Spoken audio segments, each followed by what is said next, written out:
Élèves de la deuxième année collège, parcours international, bonjour. Dans cette séance, on va parler des variations cycliques chez la femme. Voilà. Donc, on sait que les règles et l'ovulation, ce sont les deux phénomènes cycliques qui apparaissent chez la fille depuis la puberté qui va durer jusqu'à la ménopause. Ils marquent bien sûr le début du fonctionnement de l'appareil féminin. Et là, on voit les règles, le premier phénomène cyclique, et aussi on voit l'ovulation. Et ces deux phénomènes, bien sûr, ils apparaissent chez la fille depuis la puberté, donc à partir de 11 ans, 13 ans jusqu'à 14 ans, et qui va durer jusqu'à la ménopause. Et lorsque je dis ménopause, bien sûr, c'est l'arrêt des règles, de l'apparition des règles, et aussi de l'ovulation chez la femme. Et là, on peut dire que la femme devient stérile. Il ne peut pas se reproduire et donner naissance à des bébés, bien sûr. Donc, chez la femme, l'appareil reproducteur, il a une activité cyclique qui se manifeste, bien sûr, notamment au niveau des ovaires, des deux ovaires. Et lorsque je dis l'activité cyclique, c'est-à-dire la production des ovules, d'accord? C'est-à-dire des gamètes femelles. Et aussi, il y a une autre activité au niveau de l'utérus. C'est là où apparaissent les règles, au niveau du vagin. Et là, on parle de l'autre cycle. Donc là, on a deux cycles chez la femme, depuis la puberté jusqu'à la ménopause. Le cycle ovarien et le cycle utérin. Le cycle ovarien, à partir des deux ovaires, et le cycle utérin, au niveau de l'utérus. D'accord? Et là, on va chercher la relation entre les deux cycles. Est-ce qu'il y a une relation entre les deux ovaires et l'utérus? Donc, comment se traduit l'activité cyclique des ovaires et de l'utérus? Et quelle est la relation qui existe entre les ovaires et l'utérus? Et bien sûr, quelle est l'origine des règles?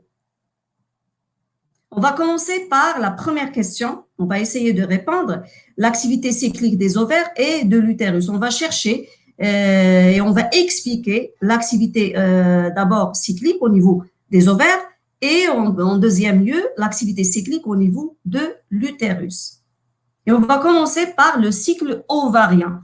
D'accord? On sait que, ou bien on appelle les règles, ou bien menstruation, des pertes de sang régulières et qui se produisent dans le vagin chaque mois. Donc là, on va essayer de chercher la relation entre l'utérus et l'ovaire. Et on va commencer, bien sûr, avec le cycle ovarien et qui est en relation toujours avec le cycle utérin.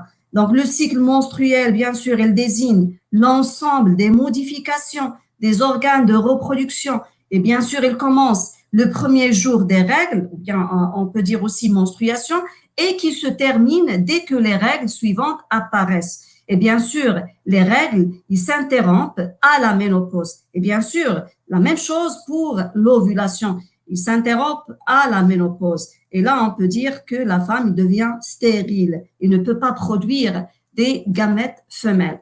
Donc là, on a un exemple d'un cycle ovarien, le début des règles qui va durer à peu près 5 jours jusqu'à 7 jours. Ça dépend de la fille aussi, de plusieurs facteurs tels que par exemple le climat, la nutrition et aussi l'état psychique de la femme. Après, qu'est-ce qu'on voit? Le jour de l'ovulation, et toujours on le nomme le jour 14, car on fait une soustraction des deuxièmes règles, du deuxième cycle menstruel, on fait toujours une soustraction de 14 jours. Cette période, elle est déjà toujours stable, 14 jours.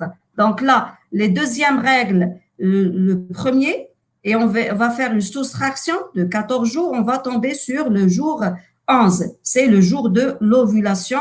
Et bien sûr, là, on a le cycle ovarien depuis les premières règles et qui va s'arrêter avant les deuxièmes règles. D'accord?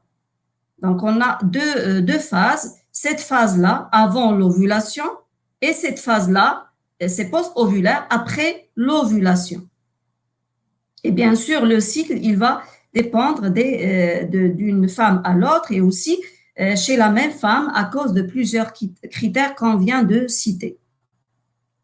Donc, il faut connaître aussi, il faut savoir que l'ovaire, il contient à différents stades de leur développement des follicules, ces substances-là ou bien ces éléments-là nommés les follicules. Et là, la femme, il sécrète à peu près de 400 jusqu'à 450 ovules pendant toute sa vie, c'est-à-dire depuis la puberté jusqu'à la naissance. Et chaque follicule, il va donner naissance à un ovule, à un gamète femelle. Donc voilà les follicules antral, et par la suite, il va donner un follicule mature. Par la suite, ce follicule mûr, il va bien sûr donner un nouveau gamète femelle ou bien l'ovule. Et voilà une coupe transversale au niveau de l'ovaire d'un chat. Bien sûr, c'est la même chose puisque c'est un mammifère. Toujours avec le cycle ovarien, voilà un schéma d'une coupe transversale au niveau de l'ovaire. Voilà les follicules primordiaux qui vont se transformer. Chaque follicule primordial, chaque mois, il va se transformer en follicule de graphe. C'est un follicule qui est mûr et qui va par la suite donner un ovocyte. Et l'ovocyte, bien sûr, il va donner l'ovule ou bien le gamète femelle. Et cet ovocyte-là, elle est expulsée vers la trempe de Fallope. Après, qu'est-ce qu'on va voir? Toujours au niveau de l'ovaire, le reste de ce follicule, il va se transformer en corps jaune. Et voilà ce corps jaune qui va disparaître avant l'apparition des nouvelles règles. Donc, toujours follicule chaque follicule, il va se transformer en follicule de graphe ou bien follicule mûr pendant chaque mois. Et le follicule de graphe, il va donner un ovule. Et le reste de ce follicule, il va se transformer en corps jaune qui va disparaître avant l'arrivée des nouvelles règles. Donc voilà, à chaque cycle, on récapitule, à chaque cycle, un follicule qui va grossir et évolue en follicule mûr, bien follicule de graphe, jusqu'à l'ovulation, c'est-à-dire le jour 14, le jour de l'expulsion d'un ovule qui se produit toujours le 14e jour. Le follicule il évolue alors par la suite en corps jaune et ce dernier régresse ensuite à la fin du cycle ovarien, c'est-à-dire avant l'apparition des nouvelles règles. Donc, voilà le cycle ovarien. Donc, début des premières menstruations, des premières règles. Chaque follicule, il va se transformer en follicule mûr, follicule de graphe. Le jour 14, c'est le jour de l'ovulation. D'accord? L'ovocyte, elle est expulsée, elle est captée par la trempe de Fallope.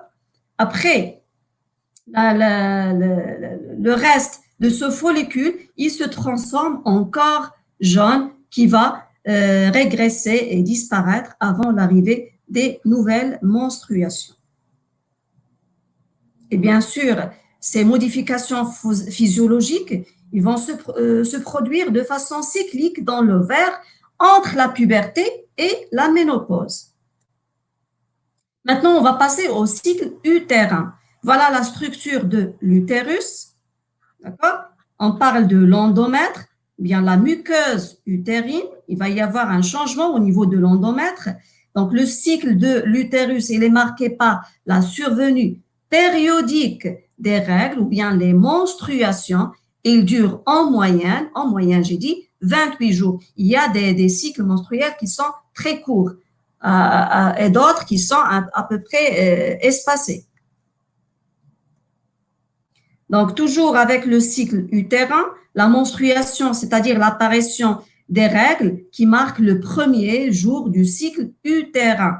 Une partie de la muqueuse qui se détache accompagnée de saignements. Et là, on sait que pendant la phase de la menstruation, il y a des douleurs. Et ces douleurs-là, ils sont causées par la déchirure des vaisseaux sanguins qui se trouvent dans la muqueuse utérine ou bien tout simplement au niveau de l'utérus. Donc ça c'est la phase menstruelle, desquamation et évacuation de l'endomètre et l'apparition bien sûr des règles. Après, on va passer à une autre phase. C'est la phase proliférative et l'augmentation, bien sûr, de l'épaisseur de l'endomètre. Donc, cette phase menstruelle et qui se situe entre le 5e jour après les règles et le 14e jour. L'endomètre se régénère et son épaisseur augmente et se creuse de nombreux plis. Et ces plis, bien sûr, ils vont être enrichis par des vaisseaux sanguins et bien sûr riches en nutriments. Après, on va passer à une phase sécrétoire. Et là, il y a une maturation des glandes de l'endomètre. Cette phase prémenstruelle qui se déroule après l'ovulation, après le 14e jour, l'endomètre se transforme en cavité. Il se creuse et les vaisseaux sanguins continuent leur développement et bien sûr, ils vont s'enrichir en substances nutritives. Et là, on voit le changement de la muqueuse utérine, voilà, au cours de ce cycle-là. Il y a un changement. Donc là, l'utérus avant l'ovulation, c'est-à-dire entre le 4e jour et le 14e jour. Après, on a l'utérus après l'ovulation. Il y a un changement, bien sûr. On voit la dentelle utérine, là, qui se charge en vaisseaux sanguins, et ces vaisseaux sanguins, bien sûr, ils sont riches en substances nutritives. D'accord? Et après, qu'est-ce qu'on va voir? Tous ces changements-là, ils vont disparaître par la suite avant l'apparition des nouvelles règles. Et bien sûr, ces changements-là, ils ont une finalité. Pourquoi ces changements-là? Pourquoi toutes ces préparatifs? C'est tout simplement de se préparer ou bien préparer l'utérus pour une éventuelle nidation et implantation, bien sûr, de l'œuf. Bien sûr, l'œuf, il va se transformer bien sûr, en fœtus. Maintenant, on va passer à autre chose. On va chercher la relation qui existe entre les ovaires et l'utérus. Et quelle est l'origine, bien sûr, des règles, puisqu'on a parlé des deux cycles qui commencent à partir de la puberté et qui s'arrêtent, bien sûr, vers la ménopause. Donc, il y a une relation, bien sûr. Donc, pendant le cycle ovarien, les ovaires produisent les deux hormones sexuelles. On a parlé de ça. Les deux hormones sexuelles, l'oestrogène et la progestérone, et qui contrôlent bien sûr par voie sanguine le développement du cycle de l'utérus. D'accord? Pendant la phase folliculaire, c'est-à-dire le développement du follicule qui se transforme en follicule de Graaff, ce follicule-là, il sécrète une quantité croissante des oestrogènes, cette hormone féminine, et qui stimule bien sûr la croissance de la muqueuse utérine. Voilà l'œstrogène qui stimule la croissance de la muqueuse utérine. Voilà l'endomètre qui change de diamètre. Pendant la phase lutéale, le corps jaune, bien sûr, c'est-à-dire cette phase après l'ovulation, le corps jaune, il sécrète l'autre hormone, c'est l'oestrogène. Et bien sûr, la progestérone. Donc, l'oestrogène et la progestérone sécrétées par le corps jaune et qui va stimuler la vascularisation de la muqueuse utérine, c'est-à-dire l'utérus ou bien l'endomètre, il va se creuser, il va se charger de vaisseaux sanguins et bien sûr de substances nutritives. Et voilà, en absence de la fécondation, bien sûr, le corps jaune, il va régresser. Voilà le corps jaune. Et bien sûr, lorsqu'il va régresser, ça va entraîner une chute des taux des deux hormones sexuelles, c'est-à-dire l'oestrogène et la progestérone. Et cette régression, bien sûr, il va entraîner l'apparition des règles. Et bien sûr, la contraction de l'utérus. Et cette contraction-là, il va provoquer une déchirure des vaisseaux sanguins qui se trouvent dedans. Et par la suite, on va sentir des douleurs. La femme, il sent des douleurs pendant cette période-là. Et après, il y a l'apparition des règles. Donc, voilà la relation qui existe entre les ovaires et l'utérus. Et bien sûr, sous le contrôle des deux hormones sexuelles, l'œstrogène et la progestérone, au début de la phase folliculaire et bien sûr pré-ovulaire, il y a la sécrétion de l'œstrogène et bien sûr, il y a le début de développement de la muqueuse utérine. Voilà le jour de l'ovulation, d'accord? Et après, on va passer vers la phase post-ovulaire, c'est-à-dire après l'ovulation, où le corps jaune va sécréter à la fois la progestérone et l'œstrogène. Voilà le pic de leur sécrétion et qui va par la suite provoquer une augmentation de l'endomètre, de la muqueuse utérine. Et après, le corps jaune, il va régresser et par la suite, il y a régression des deux hormones, oestrogène et progestérone, ce qui va provoquer par la suite la déchirure ou bien la contraction de l'utérus, de ce muscle-là. Et cette contraction, il va provoquer une déchirure des vaisseaux sanguins qui se trouvent au niveau de l'endomètre et qui va par la suite provoquer l'apparition des nouvelles règles. Et voilà, on a trouvé la relation qui existe entre le cycle ovarien et le cycle utérin. Et bien sûr, sous contrôle des hormones sexuelles, à savoir l'oestrogène et la progestérone.